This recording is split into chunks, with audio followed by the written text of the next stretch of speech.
Terceiro ano, estamos aqui novamente para poder falar de filosofia. Quarta-feira, 17 de julho de 2020. E nós vamos falar sobre Karl Popper e a teoria da falseabilidade. Tá? É uma coisa para a gente se pensar. No vídeo de hoje nós vamos falar sobre Karl Popper. Ele é um dos grandes nomes da filosofia do século XX. É um filósofo que nasceu em Viena, na Áustria, e que viveu de 1902 até 1994. Então, Karl Popper ele foi um cientista, ele foi um filósofo, matemático, físico, né, que estudou muito ciência. E por que ele foi tão importante para a filosofia? Alguns autores consideram ele como um filósofo da ciência, tá? Isso por causa da sua obra, da Lógica da Descoberta da Ciência, né, publicada em 1934, quando ele tinha 32 anos. Então, ele faz uma análise e o método dele é radical, né?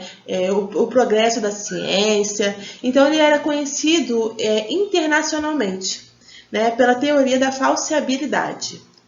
Tá? Que a gente vai começar a falar sobre isso. Ele foi um severo crítico, sabe, do positivismo, e mais especificamente do neopositivismo na escola de Viena. E seu princípio de verificação, ele criticou também a filosofia analítica, dizendo que nós temos que nos preocupar mais com a verificação das teorias do que com o significado das palavras. E ele também criticou a escola de Frankfurt e a pretensão da análise da totalidade da realidade. Tá? E por essa descoberta, quando o corpo analisa o modo que nós fazemos a ciência, ele descobre dois grandes erros do método científico. E a gente vai ver agora nos próximos blocos. A teoria científica para Popper. Uma teoria científica é um modelo matemático que descreve e codifica as observações que fazemos. Assim, uma boa teoria deverá descrever uma vasta série de fenômenos com base em um postulado simples, como também deverá ser capaz de fazer previsões claras, as quais podem ser testadas. Então, para Popper, tudo tem que ser testado, né? E essa observação, a gente acaba cometendo erros, né? Dando uma visão deturpada de como ocorre o progresso científico de acordo com o método científico, e a ciência começa com a observação. Nós temos os cientistas, né? E nós vamos observar o nosso mundo. E esse mundo vai ser observado pela nossa realidade empírica, tá? Ela percebe que determinado fato que acontece do mesmo jeito, sempre do mesmo jeito, com determinada regularidade. E é por ele observar esse fato, se repetindo sempre do mesmo jeito, ele elabora a teoria dizendo que necessariamente esse fato vai ocorrer desse jeito no futuro, e aí ele coloca prova à sua teoria.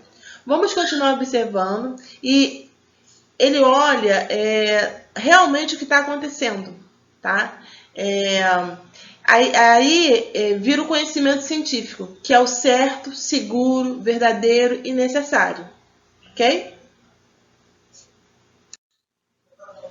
Então, a ciência da observação, tá? Karl Popper, a ciência da observação. Então, ele observou o fato acontecendo do mesmo jeito, elaborou a teoria, ele foi olhar de novo e foi do mesmo jeito. Então, é a teoria da observação, ok? Ele foi observando e os fatos foram acontecendo.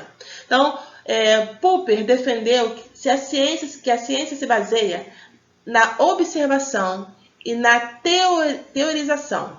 Só pode tirar conclusões sobre o que foi observado, nunca sobre o que não foi observado. Eu não posso falar que o mundo, em vez de dar uma volta por dia em volta de si mesmo, a Terra, ela dá duas voltas.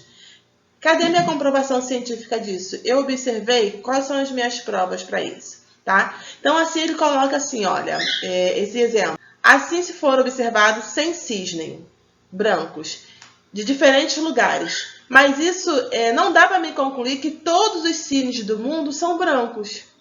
Tá? Não dá para me concluir. Por exemplo, eu observei que o meu cachorro tem pelo amarelo. O cachorro de vocês tem pelo amarelo. Será que o cachorro de todo o mundo tem pelo amarelo? Não, como é que eu tenho que fazer isso? Eu tenho que observar e eu tenho que procurar o meu meio, minha teoria, para comprovar se todos eles têm pelo amarelo ou não, tá? Então, enquanto eu não comprovo, é um falso positivo, tá? Por isso que ele quer sempre que a gente comprove as coisas. Aí, como assim observação não é critério? Né? Assim como qualquer afirmação científica, ela é baseada em observação, jamais poderá ser considerada uma verdade absoluta ou definitiva. É uma teoria científica, no máximo pode ser considerada válida até quando provada por falsa, por outras observações, testes, teorias e abrangentes, textos originais, entendeu? Então, assim, nada é totalmente absoluto, tá? Até que seja provado. Vamos aproveitar que nós estamos nessa pandemia, vocês têm observado a OMS, né? Então, uma hora ela fala uma coisa, outra hora ela fala outra. Quer dizer, eles não chegam a um senso comum. Vou dar um exemplo, por favor, não politizem isso, tá? Não é política, é um exemplo, de fato, científico, tá bom? Então, assim, observaram que as pessoas que ficavam em casa tinham que ficar em casa porque senão elas iam ser contaminadas. Ponto. Depois elas vieram falar, não, as pessoas que estavam em casa foram mais contaminadas do que as que estavam na rua. Poxa, são dois cientistas falando falso positivo, entendeu? Aí chegou um outro e falou que não pode tomar cloroquina, que a cloroquina tem muitos efeitos colaterais, né? E ela é só um paliativo e não teria efeito contra o coronavírus. Só que aí agora saiu um outro estudo falando que eles estão colocando em análise porque eles erraram lá atrás e eles estão fazendo novos testes para ver se a cloroquina realmente serve para tratar agora o coronavírus. Então, assim, a ciência muda constantemente, né? Então, assim, enquanto eles falavam que não podia usar a cloroquina porque era testado cientificamente e não valia para o coronavírus, até então aquela era uma verdade absoluta ou definitiva. A partir do momento que vem um outro cientista e contesta, tá? Ela já não é mais verdadeira, ela é uma verdade falsa, até que se venha provar uma outra coisa. E assim a ciência automaticamente ela é provada e comprovada, e ela é distorcida e aprovada novamente. Tá ok? Deu para entender até aí qual é esse critério? Ok.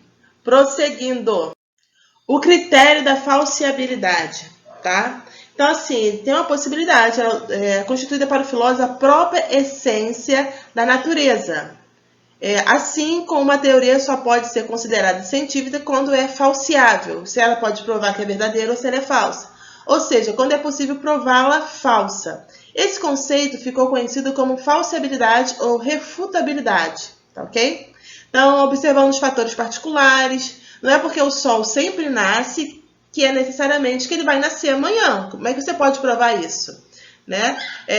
E o povo vai concordar e vai dizer que a indução não serve para muita coisa, não serve para produzir conhecimento científico. Ciência só se produz comprovadamente, tá ok? Então, assim, por indução não existe ciência, tá? Só por comprovação. Através de teste, tá bom? De experiência, de catálogo, as pessoas têm que testar as coisas. Então, Newton é refutável. É um experimento de Einstein que comprovava que os cronômetros, né, de altíssima precisão, postos em alta velocidade em relação à Terra, obtinham pequenos atrasos, quando comparados a cronômetros idênticos, quando mantido móvel na superfície. Então, trouxe a ciência aos novos tempos, que o tempo não mais era absoluto, tá? O tempo não mais era absoluto. Então, a mecânica newtoniana não era válida em velocidades próximas à velocidade da luz, tá? Então, assim, com o tempo, o critério da falsibilidade, né, da refutabilidade, ele vai mudando, porque as pessoas vão conquistando com a tecnologia novos jeitos, tá, de testarem as coisas e comprovar se vale ou se não vale a pena, se é científico ou se não é. Então, para Popper, os limites da ciência são determinadas claramente, né? A ciência produz teorias falseáveis, que serão válidas enquanto não refutadas. Por este modelo, não há como a ciência tratar assuntos como o domínio da religião, que tem as suas doutrinas, que tem as suas verdades, ou da filosofia que busca as verdades absolutas, né? Se eu for falar sobre religião, vamos refutar a criação do ser humano, né? Então, o ser humano foi criado por Deus, se fosse falar sobre a religião. O ser humano foi criado por Deus, mas eu não consigo comprovar Deus, porque Deus é um sentimento, é empírico, é uma sensação. Então você não consegue comprovar Deus para as pessoas, né? Como sim que foi criado por Deus? Mas pela ciência, a criação pode ser um processo de evolução. Então, assim, pela ciência, comprovadamente, é um processo de evolução, porque as pessoas evoluem, né? Então, pela ciência, a ciência refuta Deus porque não tem como comprovar Deus. Então, a gente tem doutrinas e verdades que cada um com a sua religião, os religiosos vão para seus deuses, a sua doutrina, e os filósofos vão para a ciência, né? Vão para a ciência e refutar as verdades absolutas. Então, assim, para cientista, aquilo que eles não entendem, que não tem como provar, então eles não acreditam, ok? Então, só para a gente ter as proposições empíricas, tá bom? Quais são as posições que a ciência deve ter sobre Deus, né? Eu digo que essa proposição é empírica, como eu falei anteriormente.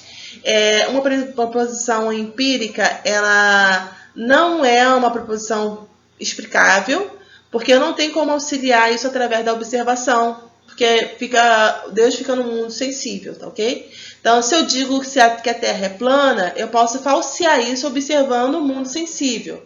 Tá? Então eu posso ver se a Terra é plana, eu posso viajar de foguete e de lá de cima ver se realmente a Terra é plana ou se ela é redonda, né? Então assim, eu tenho como refutar, sabe, se alguém me disser se a Terra é plana ou se a Terra é redonda, ok? Então assim, eu posso derrubar essa hipótese cientificamente comprovada. Show? Então assim, atividade, caderno, façam para mim, por favor, para a gente poder corrigir em aula, ok? Então, beijo para vocês, terceiro ano. Espero ter explicado o que é falsibilidade na teoria de Karl Popper, que são os métodos provados cientificamente, ok? Beijo para vocês. Até a próxima quarta-feira.